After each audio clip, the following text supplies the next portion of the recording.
আচ্ছা, আমাদের দলের জন্য আপনাদের পরামর্শ দেন তো। মানে ধরেন আগে তো আওয়ামী লীগ আইসে খাইছে, কি করছে দেখছেন, আমার নতুন করে বলার দরকার নাই। বিএনপিও রাজনীতি করতেছে, জামাত ইসলামও রাজনীতি করতেছে, আরো 8, 10, 15, 20টা দল বাংলাদেশে আসে রাজনীতি করতেছে না কাকু? ওই আসলাম কাকু কই রাজনীতি করতেছে না? ভোট তো দেন। আর আমরার কাছ থেকে আমাদের রাজনৈতিক দলটা কেমন হওয়া উচিত, আপনারা কি চান আমাদের রাজনীতি এই এনসিপি থেকে? গাদ্দারি করা যাবে। গাদ্দারি বলতে কেমন গাদ্দারি? মানুষের সাথে চাঁদাবাজি করা যাবে না, এক্সপেকটেশন রাখে, ওটা তো মনে করেন আপনারা যদি ফুলফিল না করতে পারেন ওটা তো হবে না। গাদ্দারি। আচ্ছা, ওই কি তোমার নাম কি? টাইম কি করতেছিল? চাঁদাবাজি করা যাবে না ভাই, বিশেষ করে চাঁদাবাজিটা বেশি মেহেরপুর জেলাতে।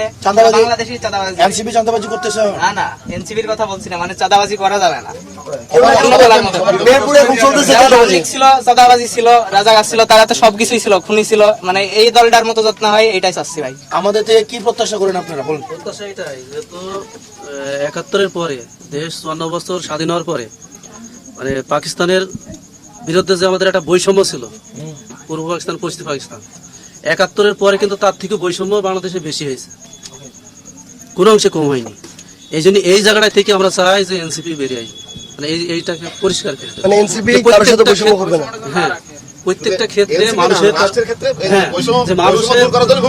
মানুষের প্রত্যেকটা তার মত প্রকাশের বাকশক্তি সবকিছু সে ফিরে পাবে।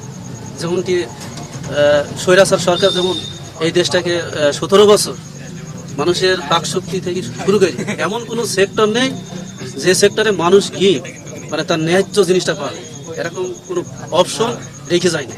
এই জন্য এই জায়গা থেকে আমাদের এই দেশটাকে যদি বাঁচাতে হয়, এই দেশের প্রত্যেকটা মানুষের যদি তার ন্যায্য অধিকার ফিরে দিতে হয়, যদি আমরা যদি বলি যে মানুষের এই দেশের উন্নয়ন, যে উন্নয়নের যে অর্থনৈতিক যে চাকাটা সেটা যদি ফিরে আনতে হয়, তাহলে দেশের প্রতি একটা ভালোবাসা এবং দেশের অর্থনৈতিক চাকা যদি ঘোরাতে হয়, তাহলে আমাদের দুর্নীতি থেকে বেরিয়ে আসতে হবে। বাংলাদেশটা এমন একটা দেশ যে দেশটা দুর্নীতিতে আমার মনে হয় মানে যে দুর্নীতিতে সব থেকে প্রত্যেকটা সেক্টরে মানে বিরাজমান, অথচ তারপরেও এই দেশ চলছে। অন্তত আমরা যদি অন্যান্য দেশকে দেখি, আমরা যদি মালয়েশিয়াকে দেখি, আমাদের দেশ ছাড়া 10 বছর পরে স্বাধীন হয়েছে, অথচ সেই দেশটার কাছে যদি আমাদের বাংলাদেশকে যেতে হয় 100-150 বছর সময় লাগবে এখন অর্থনৈতিক দিক দিয়ে। না, এত লাগবে না, এটা হচ্ছে আমাদের ঠিক হইতে হবে, 100 বছর লাগবে।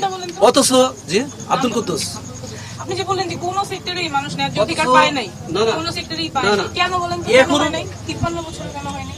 কোন সেক্টরে যে রাজনৈতিক দল যারাই ক্ষমতায় এসে তারা নিজেদের স্বার্থটাকে বেশি প্রাধান্য দিচ্ছে, দলের স্বার্থ দেখছে, জনগণের জন্য তারা কোনো কাজই করে। তো ওখান থেকে কিছু টাকা হয়েছিল, ওইটা দিয়ে আমরা বের হয়েছি। 8টা জেলা, সরি 16-17টা জেলা হয়েছে, এখন আমাদের টাকা শেষ।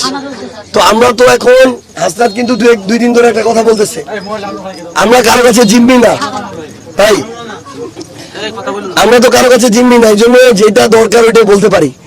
কিন্তু আমাদের দলের চলার জন্য তো টাকাও দরকার, এটাই বাস্তব কথা।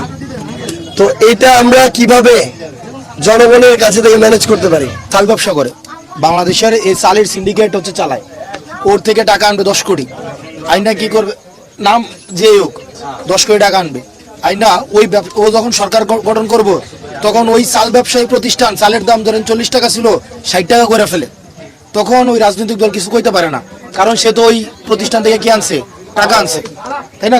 খাইয়া রাখছে আগে, যেহেতু খাইয়া রাখছে কেন আর কথা কইতে পারে না, বুঝছেন? এখন আমরা সিদ্ধান্ত নিছি আমরা এরকম ব্যবসায়ী থেকে আমরা কি নিব না, টাকা নিব না।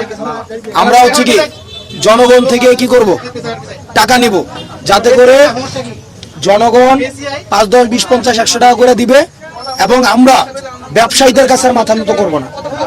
এদের নীতি নির্ধারণ করে না, এগুলাতে আর আমরা মাথা নত করবো না। এইটা নিয়ে আপনাদের কোনো পরামর্শ আছে কিনা? ব্যবসায়ীর টাকা দিয়ে জনগণের রাজনীতি হয় না, ঠিক ফাহিম? ব্যবসায়ী থেকে টাকা নিয়ে কি জনগণের রাজনীতি করা যাবে? এখন এই জনগণের টাকায় জনগণের রাজনীতি, এক্ষেত্রে আপনারা সবাই আমাদেরকে হেল্প করবেন, সাহায্য করবেন, বুঝছেন? যাতে করে আমরা জনগণের জন্য কাজ করতে পারি, যাতে করে আর কোনো রাজনৈতিক দল ব্যবসায়ীর কাছে নিজেকে বিক্রি করে না দেয়, যাতে করে নীতি নির্ধারণের ক্ষেত্রে ব্যবসায়ীদেরকে সুযোগ না দেয়, জনগণের সুযোগটা যেন কি রাখে, মাথায় রাখে। মনে থাকবে ভাই আপনাদের? লাস্ট একটা কথা আপনাদের উদ্দেশ্যে, সেটা হলো কি, হাসিনা কিন্তু বিশাল এক দানব ছিল। তাকে নিয়ে কারো কথা বলার, মানে সবাইকে নিয়ে কথা বলেন, হাসিনাকে নিয়ে কথা বলা যাবে না। তো যেদিন এই ভয়টা ভাঙছে যে হাসিনাকে নিয়েও কথা বলা যাবে, ওই দিন মানুষ রাস্তায় নামছে এবং হাসিনা কিন্তু দেশ ছেড়ে পালাইছে।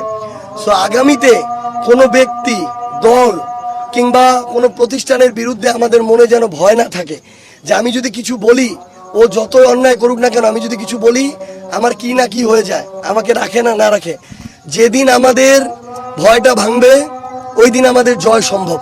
সো আমরা যে এত স্বপ্ন দেখতেছি দেশকে নিয়ে, এটা যদি আমরা বাস্তবায়ন করতে চাই তাহলে জাস্ট একটাই কথা, ভয়